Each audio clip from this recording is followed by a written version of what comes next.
How's it going, everybody? Welcome back to another episode of The Creators Process. As you know, my name is Jaden, and right next to me I have Adam. How are you doing today? Good, thanks. Yeah. That's good. Really glad to hear that. First of all, I want to say a huge thank you for inviting me into your home and talking about what you do. I really do appreciate you taking the time. I could talk about it all day. Oh, sounds good. And so I guess for people watching at home who are wondering what you do when it comes to the creative arts, what do you do with yourself? I'm a keyboardist and composer and band leader and radio presenter. I do a lot of things, but generally all around in the musical sphere. Awesome. So you're very well involved with the music scene in Melbourne. Yeah, I came up sort of through the jazz scene and spread out to funk and other related genres. Yeah. Amazing. How long ago did you start that music journey? Around about the year 2000. Oh wow. So I was just sort of getting my ideas together and learning how to play music before that, and then that's when I sort of started going to jam sessions and meeting other musicians and getting into bands and things like that. Amazing. And then just from there, did you spread yourself out between genres, or was there were you always in the jazz scene? I was always in the jazz scene, but I was always in other stuff as well. So I've never been straight complete jazz. Probably because the time in my teenage years when I started to really explore jazz on my own and love it and find artists that I really liked separate from, I guess, what I'd heard growing up. I was also getting into a lot of funk stuff, mainly through Prince. I discovered Sly and the Family Stone, George Clinton, Betty Davis, that kind of thing. So it was always very parallel, the jazz and the funk thing. And then I've done a lot of experimental music as well, and free improv, and what you might consider avant-garde type stuff as well. So you like to experiment with your work, and you like to just expand your horizon, so you don't just stick to the one genre of music. Yeah, I would say I probably have about three or four genres of music that I sort of navigate around. So I have not very much of my stuff is just in one category. So if you listen to an album of mine, it's very seldom just straight up one thing for the whole record. There's a bit of everything in there usually. So you give the listeners a variety to listen to. I like that, because it's always good to listen to albums where it's not sometimes where it's not just one specific style. They work in in between kind of one style, but then they like to expand and experiment throughout the whole album. I really like listening to those type of albums. Well, I think the artist has to keep themselves interested. It's not a matter of we've got to keep the audience interested. That hopefully that will be a follow-on effect from the artist feeling inspired, and because if you just do the same thing over and over, then it does get a bit old, and particularly when you're a jazz player, you want to keep improvising and keep it fresh. Yeah, definitely. And as you said, there's so much that you can do for the same similar style of music, and then you kind of go, all right, what do I do after that? So it's always good to experiment with the different styles, so that as you said, it keeps you interested and keeps you going. And you can take what you've learned from one style and apply it to a different style, and that creates an interesting new synthesis. Yeah. So Harry Connick Jr. is someone, for example, who is a modern jazz piano player, but can play in a lot of traditional New Orleans styles. So when he plays bebop, you can hear the bluesy New Orleans influence in there, which is really great. So I guess I try to do the same thing. I have a lot of New Orleans in my playing, or the flavors that I have, I try and bring them to other genres. If I am, in that genre at that point. That's really cool. And I just saw you live at New Year's Eve with and absolutely amazing. I think I sent you the clip of you on the piano, and just the way you did it just was, oh my gosh, it was so entertaining to watch. Yeah, just the way that you did the piano, and just was just amazing. So congrats on that show as well. You. It was a very entertaining show. So that was a David Lynch show for those of you who weren't there. And yeah, so I mean, I'm a bit of a movie fan as well, so love David Lynch. I love the vibe of the movies he makes and the soundtracks. That one particular clip you sent me was a track called Red Bats with Teeth. Ah. I think, it was Dance of the Dream Man, that's right. But I was doing it in a very sort of Thelonious Monk kind of way, so that's an example of what I was talking about before, where we weren't trying to mimic the Angelo Badalamenti version exactly. We were doing it a bit faster, and I was just sort of like going for it a bit more, putting a bit of Mike Garson from the David Bowie band in there, and some quirky Monk aspects too. So yeah, it was real fun. But I'm glad that you connected with it. Oh yeah, absolutely. It was just so entertaining to watch and just to listen to. It was just, I was saying to someone, it's like I always love going to a show where not only is the music great, but then also the performance itself is entertaining. Because sometimes, I've been to performances where, the music's great, you listen to it, but then you're watching the band, they just look like they're just not enjoying themselves, and they're just there, just because they have to be there. So I think for me, I really loved watching because everyone looked like they were just having a good time there as well, and you just, you getting into it on the piano and all that sort of thing just made me really enjoy it more. And so yeah, I really did enjoy watching you guys perform. It was a great night, and it was a bit stressful to put together because there was a lot of elements to it. We performed with a couple of burlesque performers, as you know, in addition to doing our own set. It was brand new material for a lot of the band, but we ended up having a really great time, and it was just a great vibe that night. Yeah, it was, and everyone really enjoyed it. Every time I was talking to all the people that I was there with, everyone loved it, and it would have been I can definitely understand it probably would have been very hard to kind of in a way not improv, but have an idea of what you were doing on the night. But then, as you said, you're performing with burlesque performers, and I'm guessing you probably didn't rehearse a lot with the performers, but you were kind of I rehearsed with the performers, but not with the band. Oh yeah. So that was hard too, because it was hard for the performer to know exactly musically what was going to happen on the night, and I just sort of had to direct it a little bit, but that's okay. Yeah. That's what I do. Oh, definitely. And everyone was amazing. Didn't disappoint at the end of the day. It was an incredible night. Well, that's where it's important to have control over who you're playing with. So I handpicked the band members because I knew that, first of all, they'd be able to cut it musically, but also they were into the concepts. Yeah. I wouldn't book somebody for a David Lynch show who had no awareness of who David Lynch was. Oh, okay. Fair enough. So I know the players well enough to go, hey, you're into this stuff. David Lynch, yeah. I want to play a Twin Peaks gig. Great. What are you doing on New Year's?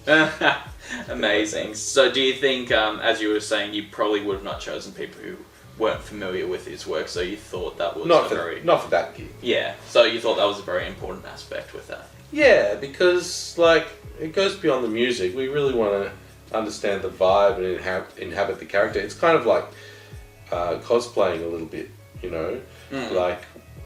don't stick somebody in a Spider-Man suit and expect them to wander around the Comic-Con and if they don't know who Spider-Man is, you sort of have to brief them on it in the morning. You want somebody that already understands sort of the gist of it, and then you can trust that the creative decisions that they make are going to be in keeping with what you're kind of artistically trying to do. Yeah, definitely. And no, that's absolutely right. I think it definitely would help, when you're either performing a piece of music inspired by something or cosplaying as someone that it's probably good to have an understanding of what you're going to be performing or who you're going to be cosplaying as, so you can give it the best representation that you can possibly. And obviously not trying to, as you were saying, try not to completely copy off what David Lynch created, but then kind of doing something that's inspired, but then creatively giving it your aspect of what you see when you are creating it. Yeah, and I think that's I really love that take, because for me, I'm very embarrassed to say I still one of those movies or series I have to watch is Twin Peaks, and I've not seen that yet. And I'm very ashamed to say that. Like, I've had a lot of friends going, "What? You haven't seen this?" But like, I really could get a really good understanding of the vibe when I was listening to it, and it was just really entertaining to watch. I mean, and that show is a very atmospheric show. Like, not very many TV shows just have this mood that goes all the way through it. Yeah, and it was definitely really interesting, and I thought, so congratulations on that. That was incredible. Thanks, Ben. And so I guess, because you said that you are part of a lot of different bands and projects. Do you want to list a couple of the groups that you've been, or you are a part of? Yeah, sure. Well, I lead a couple of my own bands. I have Lake Minnetonka, which is has very strong ties to Minneapolis music, particularly the sort of Minneapolis funk of the early 80s. So, Prince is probably the major exponent of that flavour, but it really carried through into the second half of the 80s with Janet Jackson and Paula Abdul, and it's a really prominent sound. But Prince had a side project called Madhouse, which was a jazz fusion project. It's like Prince didn't really speak the language of jazz in the way that like a dyed-in-the-wool lifelong jazz musician did, but he was a great improviser, and so those two Madhouse albums are really, really interesting because he worked with a saxophone player named Eric Leeds, and it was kind of like if Prince made a jazz album, what it would be like. It's really hectic. Okay. It's like bonkers music. So I sort of created Lake Minnetonka to kind of explore those kinds of ideas and flavors, and I ended up actually going to Minneapolis and recording with a bunch of people from Prince's band. Dr. Fink, the keys player in The Revolution, played on Purple Rain. Eric Leeds from Madhouse, he played sax on a couple of tracks on our first record. So I've made the trip there a couple of times, do recording over there, and then we also record here, and it's sort of like a bit of a collaborative amalgamation of Minneapolis-inspired flavors. So that's Lake Minnetonka. I also have the Bowie project, which has been around for about 7 years now, and that's instrumental jazz interpretations of David Bowie songs. And when I say jazz, it's really broad. So we've gone into electric jazz, and we've done sort of more funk end of things. But where it started off was sort of an acoustic jazz quintet, and it sort of grew from there. But that's really interesting too, because when a lot of people think of David Bowie, they can't get, Bowie himself, the look, the iconic costumes and the way that he sings, they can't get that out of their head. They can't divorce it from the composition. So I wanted to really explore David Bowie, the composer, because I found that not many people talk about that. Yeah. They talk about all the other aspects which aren't the music. So I actually ended up doing my master's on this. Okay. I finished it last year. I did a thesis on different ways of approaching Bowie compositions and interpreting them in different styles. So we did like New Orleans brass band, a couple of arrangements, and also sort of Herbie Hancock 70s jazz fusion space funk kind of thing. So it was really fun. So we perform a couple of times a year. Every few months we'll put on a show at the Paris Cat, and there's no singer, so it's all instrumental. Wow. And that's it's really fun, and it's sort of on the edge. Like we take it quite far with the improv and things like that. So it's not sort of lounge jazz by any means. So those are probably my two main projects at the moment. Occasionally I do a sort of New Orleans voodoo swamp funk thing called Bayou Tapestry, which was my second album, and I just sort of explore the material from that. Okay. So that's fun. I do that maybe once a year around Mardi Gras. And I play with a bunch of other people. I play in the Damon Brunton Quintet, play with Brian Eldorado and the Tuesday People, and do session work. And Wow. it's constantly evolving. This weekend I'll be playing with 3 bands in Ballarat at Funkin' Fest. So I'll be playing with Lake Minnetonka. My band will be playing with Mayfield and Women of Soul. So that'll be great. Wow, gosh, that's a lot of names, and that's really impressive how you kind of like to, spread yourself out between bands and all that sort of thing. I think that's pretty cool. Just seems to happen, when you're on the scene for long enough, and I've been on the scene for 22 years now, you just have a lot of friends, a lot of connections, and you just have to say yes when opportunities come your way. I'm not a member of Mayfield or Women of Soul, but I'm really, really excited to be able to play with these great groups. It's going to be stimulating for me. I really like the songs. Get a chance to play some fresh stuff on an outdoor stage. It'd be great.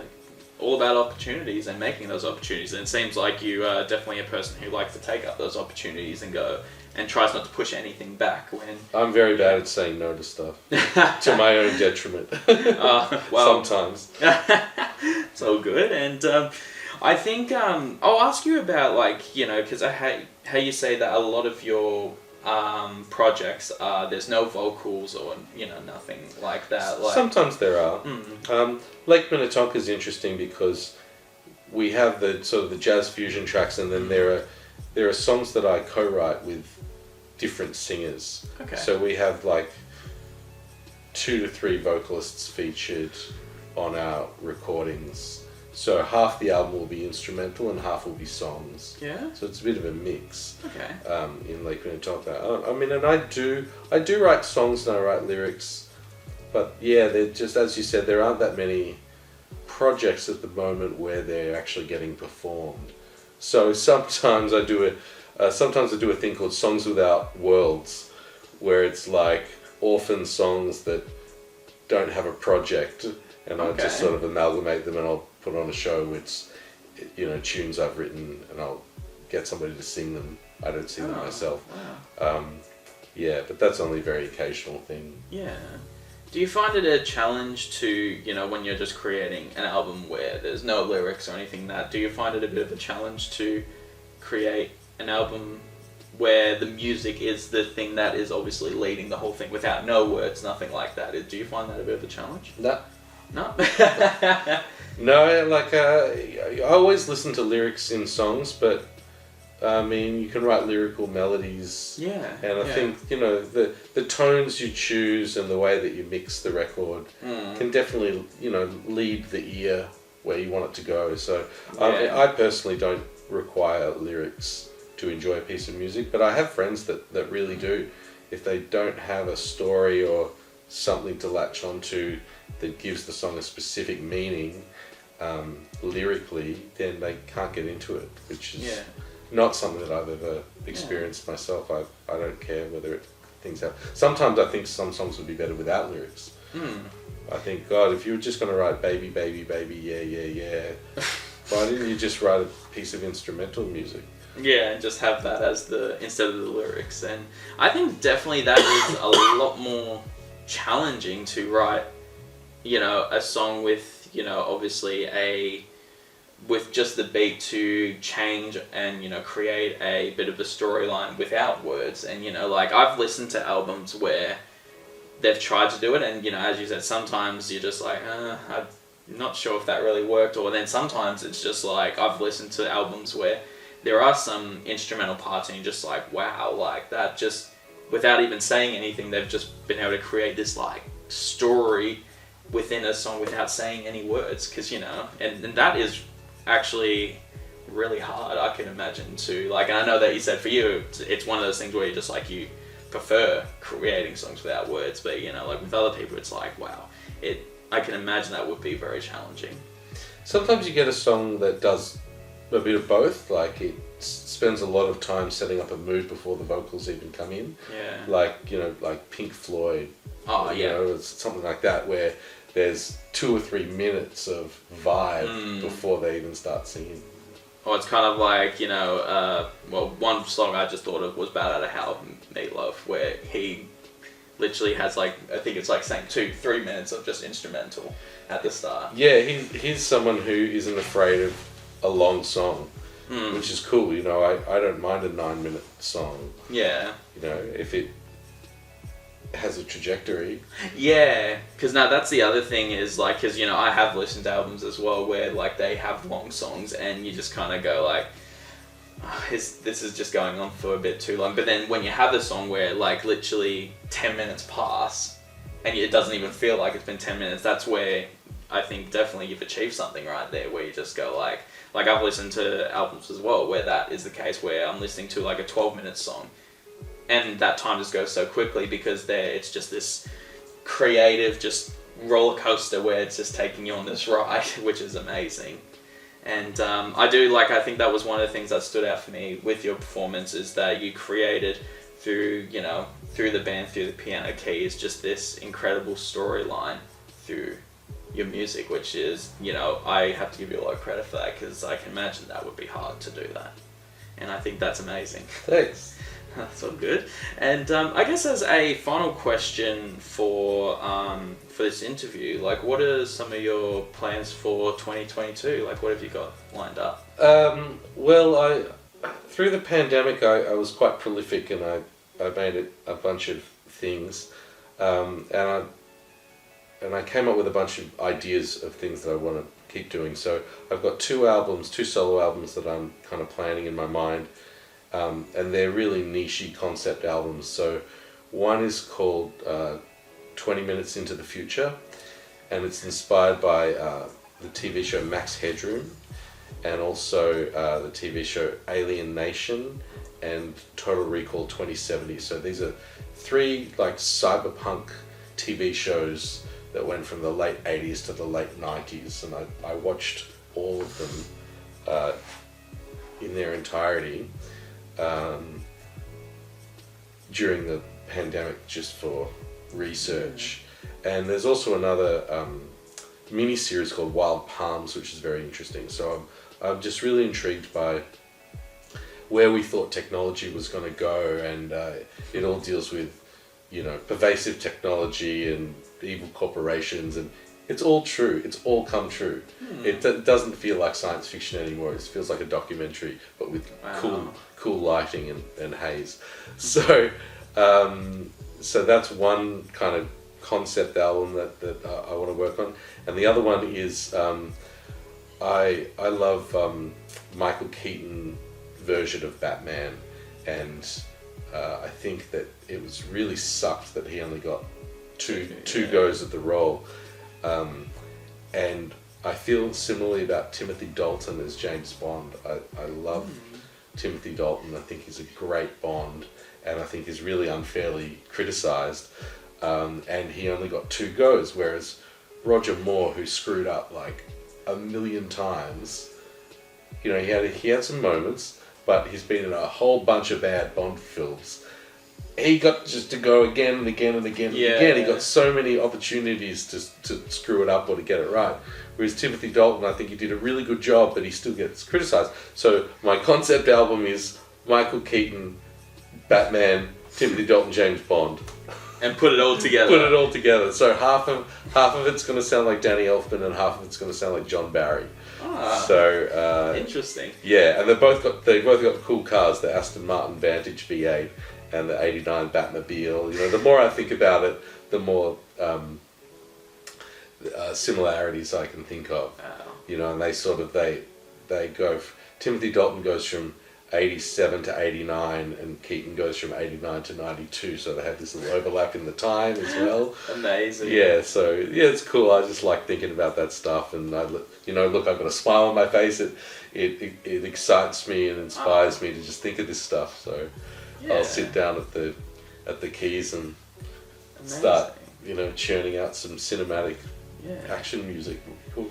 It sounds amazing, and I think that's definitely when you know that you're doing something that you love, is that it actually gets you excited, going, oh my gosh, this is actually, I'm going to do this right now.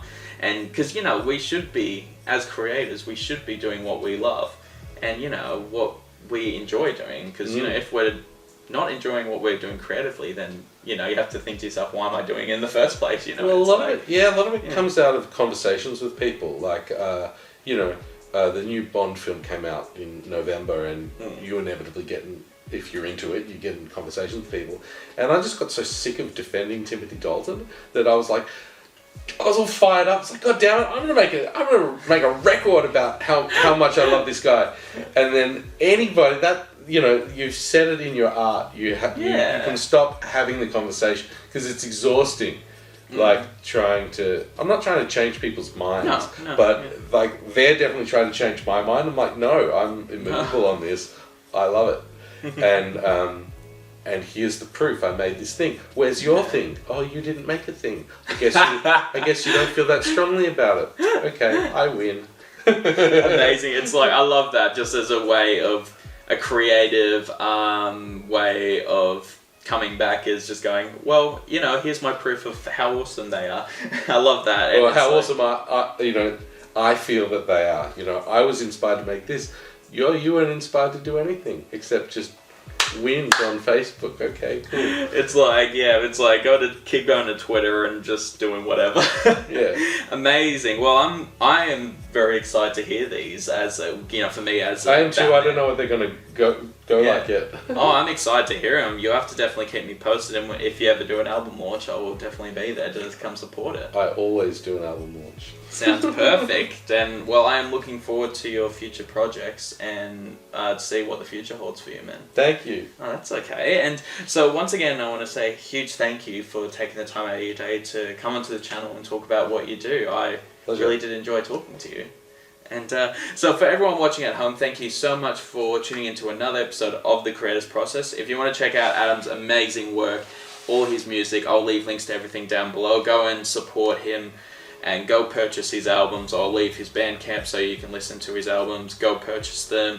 If he's performing in your area, go check him out. You will not be disappointed. Absolutely amazing musician. And as I say every episode, let's keep supporting our amazing community. You know, go see shows, go see performances, go purchase albums, go purchase photographs. You know, just let's keep supporting our amazing Melbourne community.